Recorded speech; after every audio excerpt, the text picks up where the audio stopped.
السلام علیکم۔ تسبیحہ کے اسٹوری ٹائم میں ایک اور دفعہ خوش آمدید۔ ہماری پیاری کہانی کا آج لاسٹ پارٹ ہے جس کا نام ہے مغرب سے عشاء تک۔ چلیے آئیے دیکھتے ہیں راشد اور آمنہ اپنے دن کا اختتام کیسے کرتے ہیں۔ بسم اللہ الرحمن الرحیم۔ ابا جان، یہ آدمی شاید سڑک پار کرنا چاہتا ہے، کیا میں اسے سڑک پار کروا دوں؟ راشد نے پوچھا۔ ابا جان نے جواب دیا، ہاں بیٹا، نیکی کا یہ کام ضرور کرو، اللہ تعالیٰ اس کام سے بہت خوش ہوں گے۔ نے کہا، راشد بیٹا، آؤ رات کے کھانے کے لیے پھل والے سے مالٹے اور سیب لے لیتے ہیں۔ راشد نے کہا، السلام علیکم امی جان، یہ لیجئے سیب اور مالٹے، نماز کے بعد ہم پھل والے سے لے کر آ رہے ہیں۔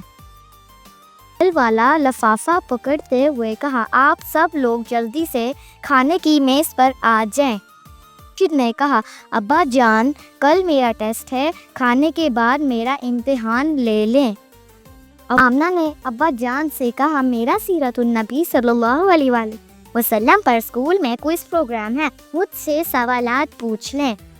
ابا جان نے کہا، راشد بیٹا، تم نے تو ٹیسٹ کی بہت اچھی تیاری کی ہے، اور آمنہ کے پاس سیرت النبی صلی اللہ علیہ وسلم کے متعلق اتنی زیادہ معلومات ہیں کہ کوئز پروگرام میں انشاءاللہ ضرور کامیاب ہوگی۔ راشد نے کہا، ابا جان، نماز عشاء کی اذان ہو رہی ہے، سارا دن کام کی وجہ سے نیند آ رہی ہے، آج نماز گھر میں ہی پڑھ لیتے ہیں۔ ابا جان نے بتایا، راشد بیٹا، ہم عشاء کی نماز مسجد میں ہی جا کر ادا کریں گے، کیونکہ ہمارے پیارے نبی صلی اللہ علیہ وسلم کا فرمان ہے کہ مسجد میں جماعت کے ساتھ نماز ادا کرنے پر 27 نمازوں کا ثواب ملتا ہے۔ راشد نے کہا، ابا جان، مارکیٹ سے آمنہ کے لیے پینسل اور مجھے ربڑ لے دیں۔ ابا جان نے کہا، پینسل اور ربڑ لے کر جلدی گھر چلو، تمہیں تو نیند آ رہی ہے۔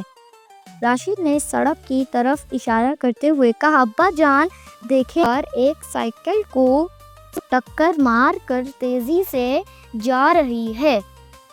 ابا جان نے کہا، انا للہ و انا الیہ راجعون۔ نے اسے سڑک سے اٹھاتے ہوئے کہا، یہ تو میرا دوست راہیل ہے۔ راشد نے کہا، ابا جان، کار والے نے اچھا نہیں کیا، ٹکر ہونے کے بعد اسے رکنا چاہیے تھا۔